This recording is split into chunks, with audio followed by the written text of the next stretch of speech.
যে সমস্ত ভাইরা তাদের অধিকার আদায় করতে গিয়া শহীদ হয়েছেন, আল্লাহ তাআলা তাদেরকে পরকালে উত্তম জাযা খায়ের দান করুক। আমরা সকলে বলি আমিন। আল্লাহ সুবহানাহু ওয়া তাআলা আমাদেরকে দুনিয়ায় খেলাফত প্রতিষ্ঠা করার জন্য পাঠিয়েছেন, খলিফা নিযুক্ত করেছেন। কিন্তু খলিফারা খেলাফত প্রতিষ্ঠা বাদ দিয়া সবাই যার যার নিজের ব্যক্তিগত চাহিদা মেটাবার জন্য পাগল হয়ে গেছে। যাই হোক, আল্লাহ তাআলা সবাইকে, সর্বস্তরের মানুষকে, সর্বমহলের ভাইদেরকে সব জায়গা থেকে আল্লাহ তাআলা সঠিক সমঝ দান করুক, সহি বুঝার তৌফিক দান করুক। আমরা সকলে বলি আল্লাহুম্মা আমিন। গত জুমায় আমরা আলোচনা করেছিলাম কি সম্পর্কে আপনাদের মনে আছে? কে ওযুর পাওয়ার আছে না নাই? ওযুর পাওয়ার আছে না নাই? আওয়াজ দিবেন, আওয়াজের ভিতরে ফায়দা আছে। আওয়াজের ভিতরে কি আছে? ফায়দা আছে। হুঙ্কারের ভিতরে ফায়দা আছে।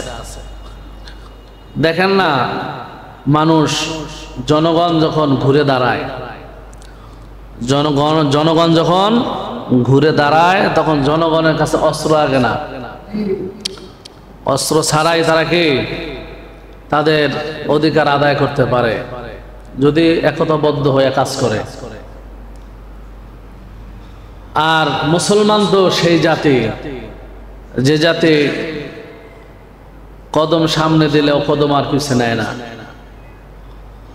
মুসলমান তো সেই সে জাতি যে কদম সামনে নিলে ও কদম আর পিছনে, হয়তো শহীদ নয়তো গাজী, হয়তো শহীদ নয়তো গাজী। আসলে আপনি যখন আপনার ইতিহাস জানবেন না, আপনি যখন আপনার ইতিহাস ভুলে যাবেন, তখন আপনি পরাজয় বরণ করবেন। আর আপনি যখন আপনার ইতিহাস জানবেন, আপনার ইতিহাস কি ছিল, আপনার পূর্বপুরুষ কি ছিল, ইতিহাস যখন আপনার জানা থাকবে, তখন আপনাকে কেউ পরাজিত করতে পারবে না। আমরা আমাদের ইতিহাস ভুলে গিয়েছি, আমরা আমাদের ইতিহাস ভুলে গিয়েছি। আল্লাহ সুবহানাহু ওয়া তাআলা সূরা হজের ভিতরে বলেন যে আল্লাযীনা ইম্মাক্কান্নাহুম ফিল আরদ আকামুস সালাহ ওয়া আতাউয যাকাহ ওয়া আমারু বিল মা'রুফ ওয়া নাহাউ আনিল মুনকার। আমি তাদেরকে যখন ক্ষমতা দেই, তাদের হাতে যখন আমি ক্ষমতা দেই, তখন তারা ক্ষমতার অপব্যয় করে না। তারা ক্ষমতাকে কাজে লাগিয়ে কি করে? আল্লাযীনা ইউকিমুনাস সালাহ, তারা জমিনে নামাজ প্রতিষ্ঠা করে, যাকাত আদায় করে, ও আমারু বিল মা'রুফ, এবং সৎ কাজের আদেশ দেয়, ওয়া নাহাউ আনিল মুনকার, আর অসৎ কাজের কি দেয়? নিষেধ করে। তো আল্লাহ সুবহানাহু ওয়া তাআলা বলেন যে তোমরা যখন নামাজে দাঁড়াবে তখন পবিত্রতা অর্জনের জন্য কি করবে?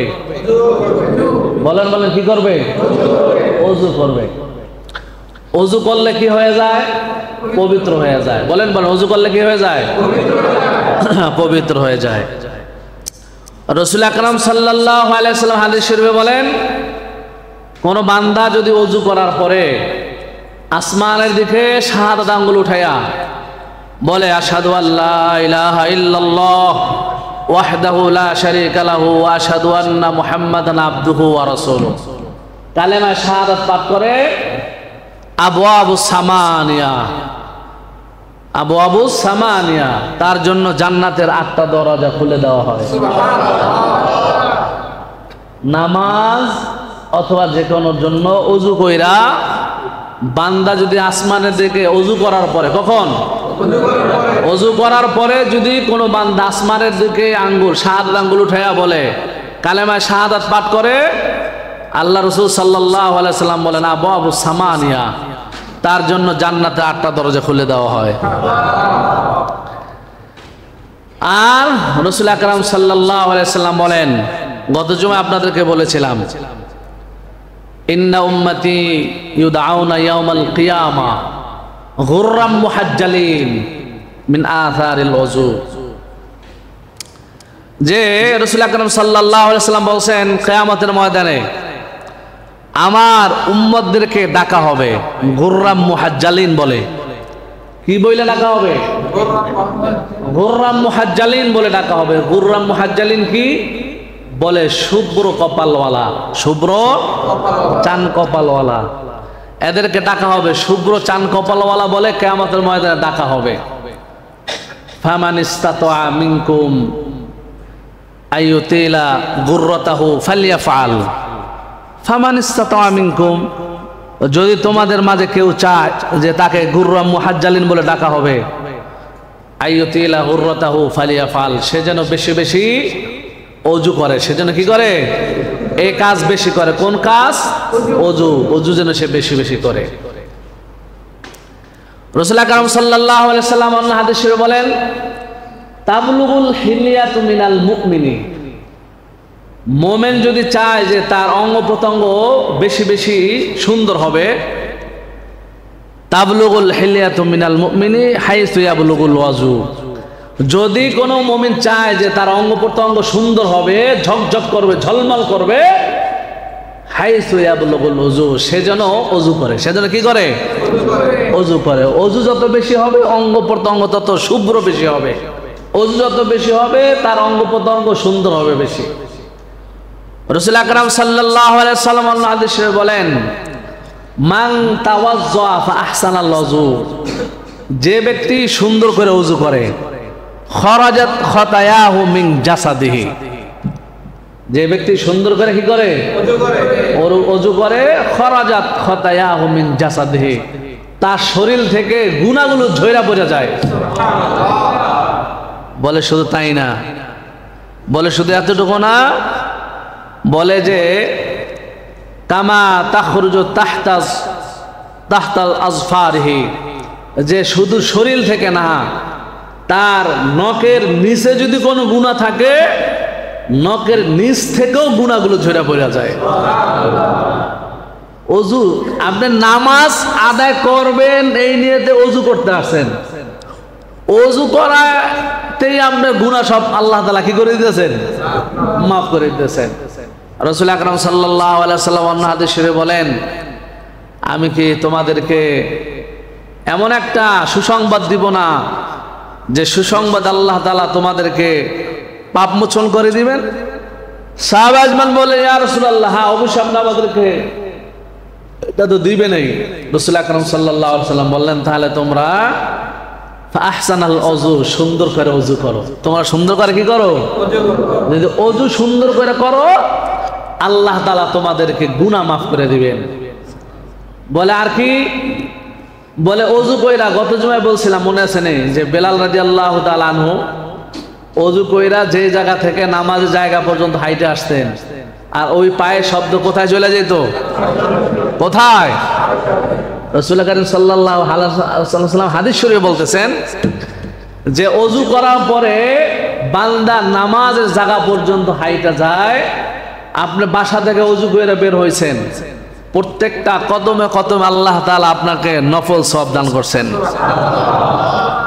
কদমে কদমে সওয়াব, ওযু করে হাঁটলে কদমে কদমে সওয়াব।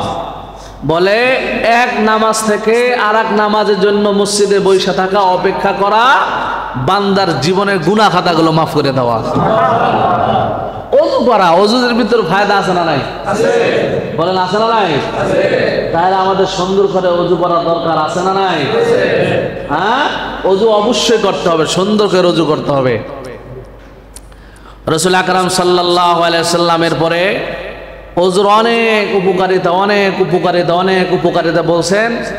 আমরা তো অনেকে সুন্দর করে ওযুই করতে চাই না। যুবক ভাই অনেকে ওযু করতে চায় না। নামাজই পড়ি সপ্তাহে একদিন, নামাজে পড়ি কি সপ্তাহে একদিন, হ্যাঁ শুক্রবারও, তাও আবার অর্ধেক 2 রাকাত পড়ি, 2 রাকাত পড়ি। হ্যাঁ, আর আম্মাজান যারা আছেন মা বোনরা, এরা তো নামাজ তো পড়তে চাইলেও মেকআপের কারণে আবার ওযু করে না। কিসের কারণে? যদি মেকআপ নষ্ট হয়ে যায়, বারবার মেকআপ করবো নাকি?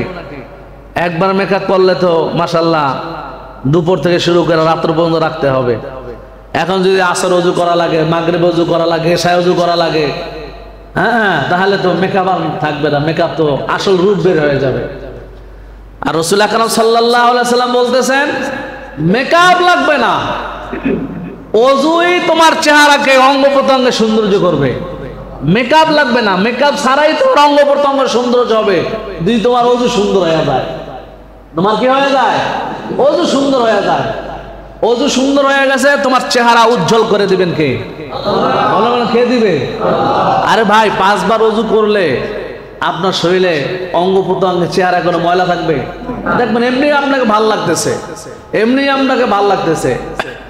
এখন ওযু সম্পর্কে আমরা মোটামুটি একটু জানলাম যে না, ওযু করতে হবে, ভালো করে ওযু করতে হবে। গত জুমায় দেখাইছিলাম যে ওযু আমাদের কেমনে কেমনে করব, কিভাবে করব। ওযুর ফরজ কয়টা বলছিলাম, মনে আছে আপনাদের? 4টা না 3টা? 4টা না 3টা? ও যাক, মাশাআল্লাহ, ঈদ আছে, জেন শক্তি ভালো আছে। ওযুর ফরজ কয়টা? 4টা। এই 4টা আমাদের সুন্দরভাবে পালন করতে হবে।